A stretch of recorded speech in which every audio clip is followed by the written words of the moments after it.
Hey guys, in this video I'm going to show you how to compress large videos into small size on Windows 11.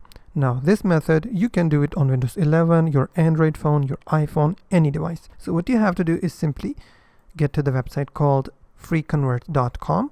Now you will see this kind of interface. Go to the compress section and select video compressor. You will see this page. Now I'm going to show you a video file.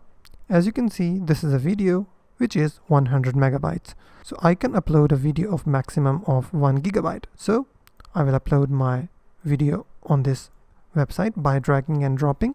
As you can see, the original size is 100 megabytes. If I simply select on compress now, before compressing you can also select the video format. For instance, if you want to convert your video from MP4 to AVI or MOV, you can do that as well. Simply select compress. It will take some time to upload. Once uploaded, it will start to compress my video. Now it is showing me that it has saved 44% of the original file size, which is from 100 megabytes to 55 megabytes.